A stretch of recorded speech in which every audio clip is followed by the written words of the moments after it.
Hey guys, welcome to another episode of Chalo Baat Karte Hain. Today is a day or two after Ganesh Chaturthi celebration, so I actually wanted to talk to you about the whole festival and what do we do during the festivals and things like that. So after I finished attending one of those family functions for Ganesh Chaturthi, while we were about to come out, we saw a whole procession actually going out. Because as you know, the visarjan happens on the odd number of days, like on the first day or third day, fifth day, seventh day. It goes until the 11th day. So there was one particular Ganpati which was to be the celebration was to happen on the same day, and that is how I got to see the procession.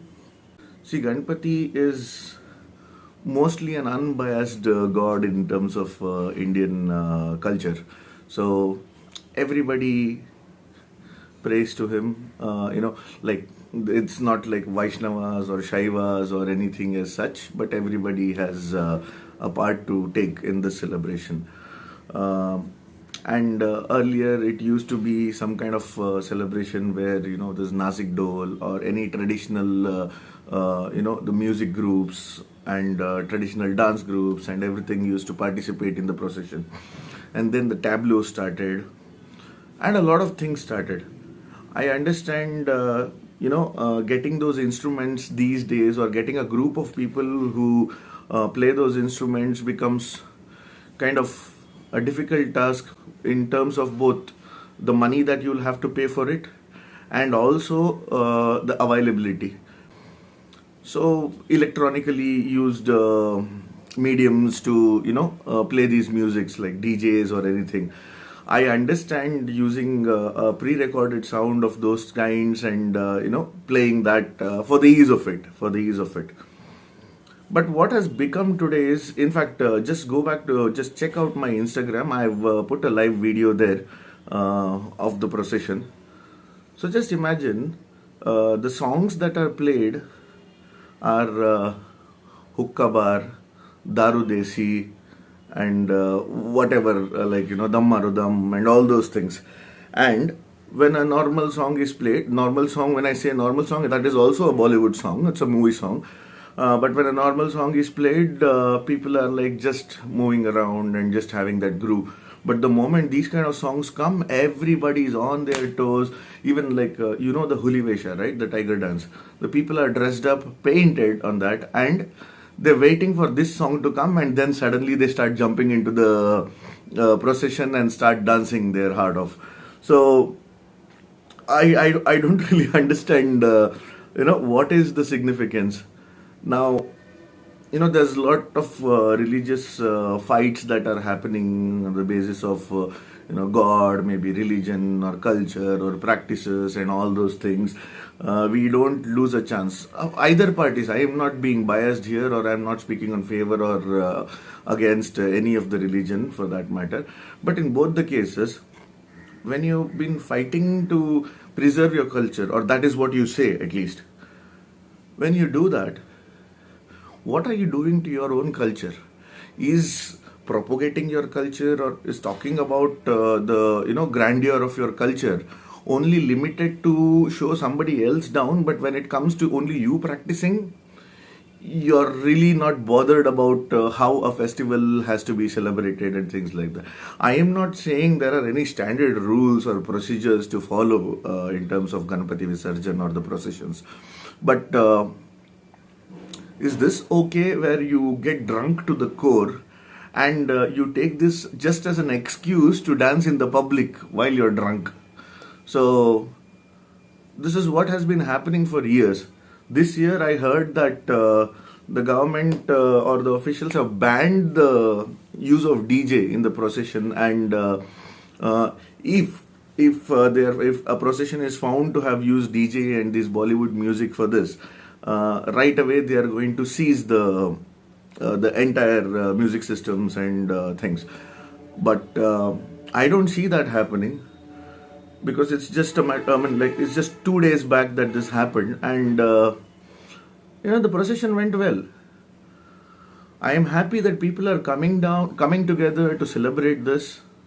The number is increasing. The number of Sarvajanik Ganapatis that are placed at different places is increasing, which is good. You're coming together. If you remember, it's not the first time though, because the celebrations have been happening for ages. But during the British Raj, when there were restriction on people coming together for gatherings, this is when the restriction was not there on religious gatherings.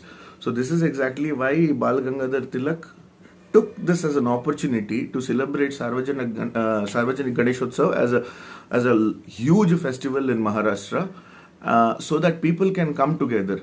There, they used to have functions or events like poetry recitals or storytelling, sports, martial arts, and all these things. Now these are all skill-based things that you would want to come and you would want to develop, your skills in those lines and stuff like that.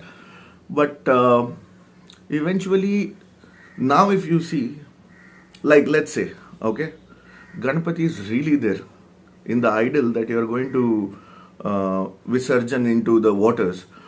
Ganpati is actually there. He is witnessing the entire procession, and right in front of him, there's a huge group of drunk people, drunk to the core, have no idea what the hell is going on there. And they are dancing to songs that either makes no sense or makes absolute vulgar sense. And this is precisely how we want to celebrate Ganeshotsav.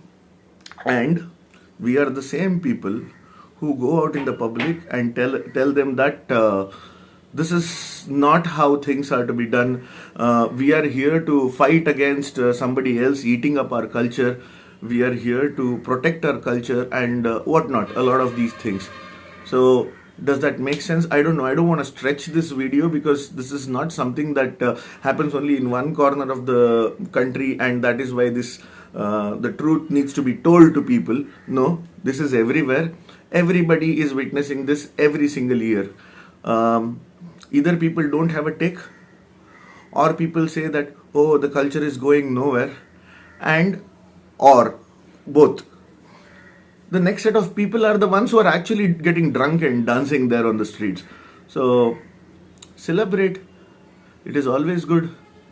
Modaks, sugarcane, the prasadas, the chantings, the bhajans. The procession also has its own sanctity. Preserve that. You respect your culture first. Let's see who else does not respect the culture. If that happens, then it's a matter of ego. But then don't use that as a weapon when you don't even believe in that shit. Alright, so that is what it was. The moment I saw the procession, I was so tempted to stop them then and there. But you know what happens when one person comes in the open and stops the entire procession, and a procession of drunk people, basically. So that being said, please do bring up situations where you have encountered this thing. Let me know in the comment section. Or if you think there are any particular situations, now don't tell me that, government has to take care of it. Okay, government has to take care of it. But as a social setup, what should be the ideal way that we have to participate to, bring back the sanctity of the celebrations? So do let me that on the comment section. I hope you liked the video. Thank you so much for watching. Stay tuned. Bye-bye.